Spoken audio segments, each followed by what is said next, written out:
जब भी कोई संकट होता है, राजनीतिक संकट होता है सरकार को, तो वो सेना को आगे कर देते हैं। घोषणा की मंत्री जी ने, और घोषणा का बचाव जो है वो हमारे आदरणीय सम्मानित सेना प्रमुखों से करवाया है। आप लोगों ने इस बात को ध्यान दिया।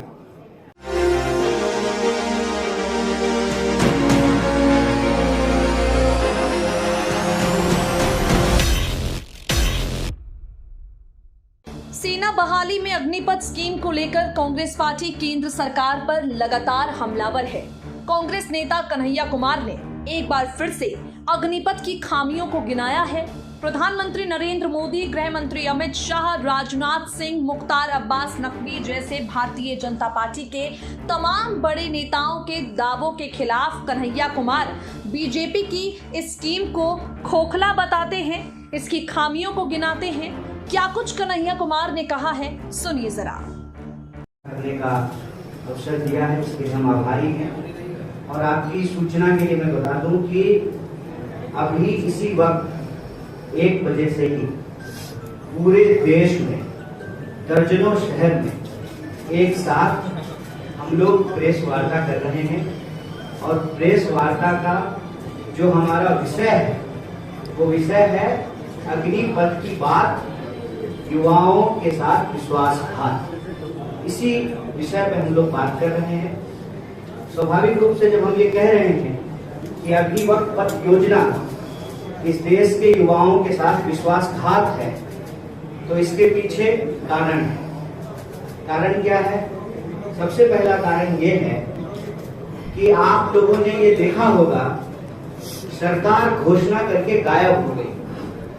सरकार की तरफ से कोई प्रेस कॉन्फ्रेंस नहीं किया गया है। जैसे प्रधानमंत्री जी कोई प्रेस कॉन्फ्रेंस नहीं किए हैं, दूसरी बार प्रधानमंत्री बने हैं, प्रेस कॉन्फ्रेंस नहीं करते हैं।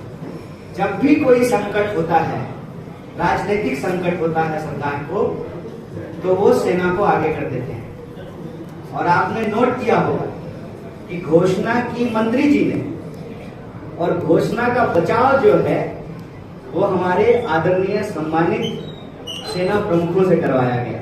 आप लोगों ने इस बात को ध्यान दिया। और जितने मंत्री थे सब अपने अपने सोशल मीडिया और उनकी जो मीडिया है उसके माध्यम से योजना के फायदे गिनाने में जुट गए। फायदे गिनाते गिनाते कुछ तो भाजपा के नेता ये भी फायदा गिना दिए कि आप अग्निवीर बन करके जब आएंगे तो आप कुशल ड्राइवर बन सकते हैं, कुशल नाई बन सकते हैं। एक तो भाजपा के बड़े नेता हैं, उन्होंने कहा कि हम तो भाजपा ऑफिस में आपको चौकीदार की नौकरी भी दे देंगे। ये सब चीज आप लोगों ने सुना होगा। इस पूरी योजना को लेकर के जो कांग्रेस पार्टी का स्टैंड है, भारतीय राष्ट्रीय कांग्रेस जो कह रही है कि ये योजना पूर्णतः इस देश की सुरक्षा और देश के नौजवानों के भविष्य और उनके सपनों के साथ खिलवाड़ है। इसीलिए सरकार को अन्य योजनाओं के साथ जो उन्होंने किया है, जैसा उन्होंने नोटबंदी के साथ किया, आप लोगों को याद होगा, बोले थे ना कि 50 दिन में अगर सारी समस्याएं ठीक नहीं होगी तो आप जिस चौराहे पे बुलाएंगे हम आ जाएंगे। घोषणा करके जापान चले गए थे प्रधानमंत्री जी, आप लोगों को याद होगा। जैसे अभी जर्मनी गए हुए हैं, वास्को डी गामा की तरफ घूमते रहते हैं। उस योजना के बाद भी जितने दावे किए गए थे, आप सब एक प्रश्न पूछिएगा कि नोटबंदी के बाद दावे किए गए कि काला धन वापस आ जाएगा। आरबीआई ने कहा कि पुराने नोट लगभग वापस आ गए, तो काला धन कहाँ गया? और आपकी सूचना के लिए स्विस बैंक में भारतीयों का जमा पैसा आज ऐतिहासिक रूप से सबसे ज्यादा है और डॉलर के मुकाबले रुपया ऐतिहासिक रूप से सबसे नीचे है। तो नोटबंदी के साथ वही हुआ। जीएसटी के साथ आप जानते हैं 36 बार से ज्यादा जीएसटी में अमेंडमेंट हो चुका है, उसके नियम में बदलाव किए जा चुके हैं। उसके बाद कृषि कानून आया। कृषि कानून के वक्त भी बार बार क्या कह रहे थे? कृषि मंत्री कह रहे थे कि किसी भी सूरत में जो है कृषि कानून वापस नहीं लेंगे। चुनाव आया, चुनाव को देखते हुए और किसान जो लगातार 700 से ज्यादा किसानों ने अपनी शहादत दी। 1 साल से ज्यादा तक शांतिपूर्ण तरीके से संघर्ष किया। सब तरह के आरोप उन्होंने झेले। क्या क्या नहीं कहा गया किसानों को, सब कुछ कहा गया। आतंकवादी, नक्सली, खालिस्तानी, क्या क्या नहीं कहा गया। उनके ऊपर थार दौड़ा दिया गया। मंत्री जी के बेटा ने किसानों के ऊपर थार चढ़ा दिया और उनको जो है शानदार जो है सुरक्षा और स्वागत सरकार के प्रोटेक्शन में मिला। लेकिन किसान अड़े रहे कि यह गलत है और किसान आंदोलन के दबाव में कृषि कानून वापस लेना होगा। आप जानते हैं कि आज ही इस कार्यक्रम में हमारे बाकी लोग शिरकत कर रहे हैं। इसी तरह से मजदूरों के लिए भी जो है लेबर कोड लाया गया है, जिसका मजदूर विरोध करते हैं। और ये जो अग्निपथ योजना है, उस अग्निपथ योजना के बारे में भी इस देश के नौजवानों ने अपना प्रतिरोध व्यक्त किया। और मजेदार बात यह है कि ये कहते हैं कि जो सेवारत सेना प्रमुख हैं वो फायदे गिना रहे हैं, वो सम्मानित हैं।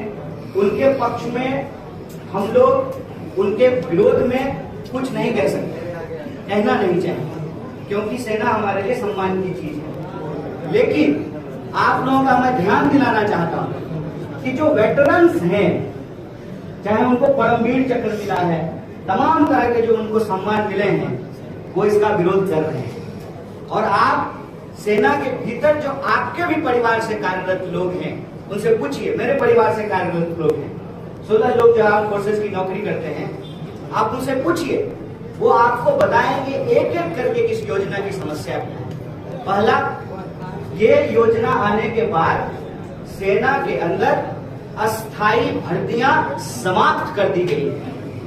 इस बात को सरकार की तरफ से नहीं बोला जा रहा है, लेकिन यह बात सामने आ गई है कि अस्थायी भर्ती समाप्त कर दी गई है, रोक दिया गया है।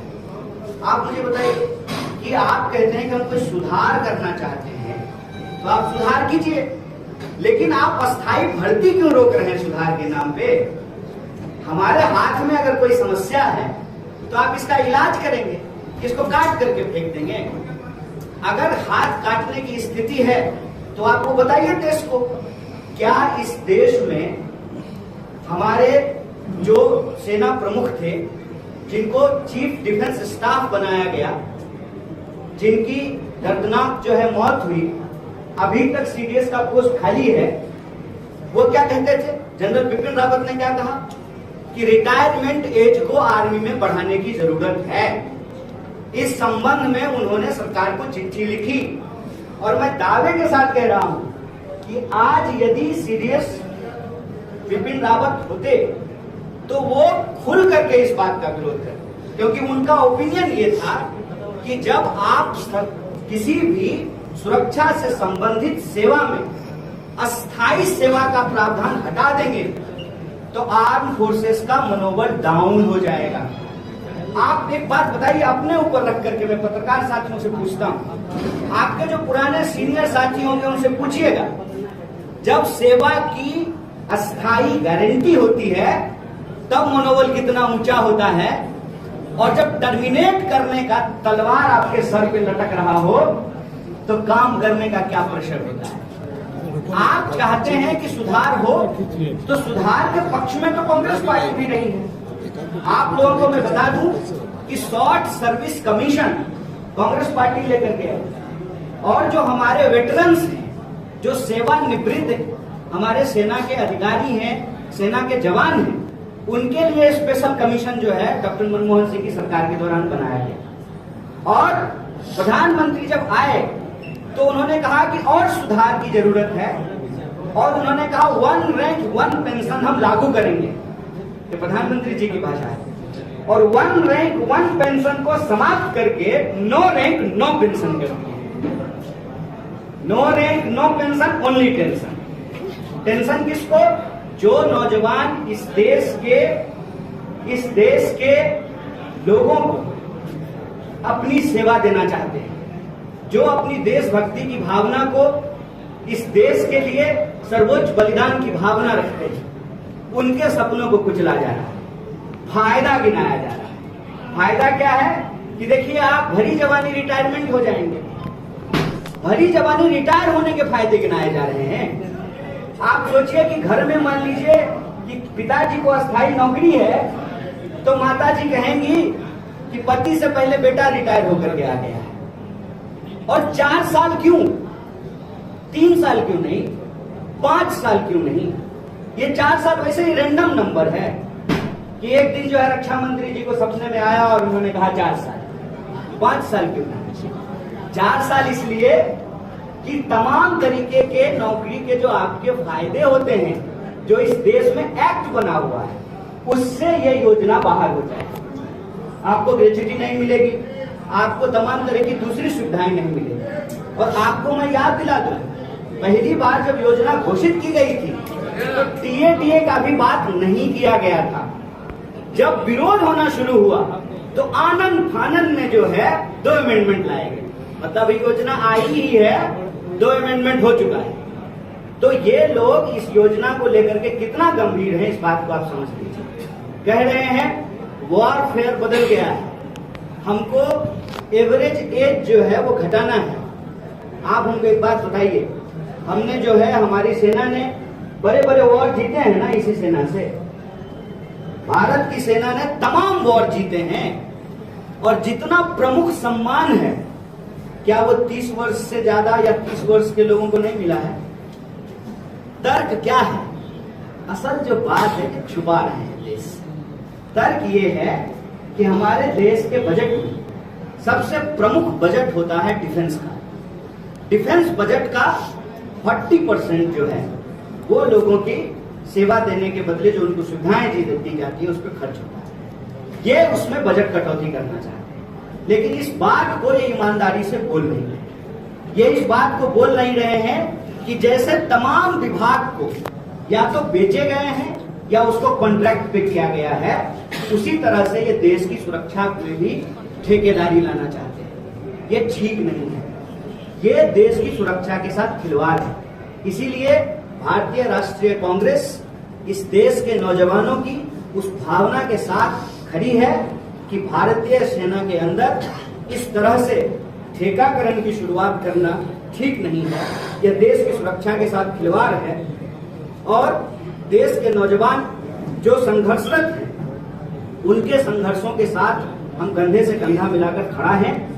यही एक बात कहना चाहते हैं कि कोई भी आंदोलन अगर सत्य और अहिंसा के रास्ते पर चला है तो उसकी जीत हुई है। उसमें अगर किसी भी और चीज का इस्तेमाल होता है उससे आंदोलन बदनाम होता है। इसीलिए हम साथियों से आग्रह करेंगे कि आप लोग किसी भी अन्य प्रकार के माध्यमों का इस्तेमाल ना करें, सत्य और अहिंसा को अपना करके अपनी इस मांग को जरूर रखें। और इसी संदर्भ में बिहार की जो प्रदेश इकाई है भारतीय राष्ट्रीय कांग्रेस की, वो 243 विधानसभा में कल सत्याग्रह करेगी। 10 बजे के बाद से यह सत्याग्रह चलेगा। मैं तमाम अपने नौजवान साथियों से यह आग्रह करता हूं कि शांतिपूर्ण तरीके से इस सत्याग्रह में अपने न्याय के लिए आप शरीक होइए, शामिल होइए। और मैं पत्रकार साथियों से यह आग्रह करूंगा कि आप अपना सवाल बेशक पूछें, मैं अपने वक्तव्य को यहाँ विराम दूंगा।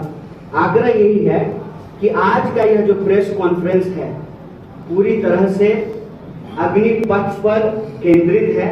इसीलिए मैं पहले चाहता था कि डिस्क्लेमर के तौर पे यह बात बोल दूं, लेकिन आपसे आग्रह के तौर पे बोलता हूं। सब पुराने साथी हैं, वो सारे चेहरे हैं जिनको हम जानते हैं, कई बार उन्होंने उनसे बातचीत हुई है, तो आप इससे संबंधित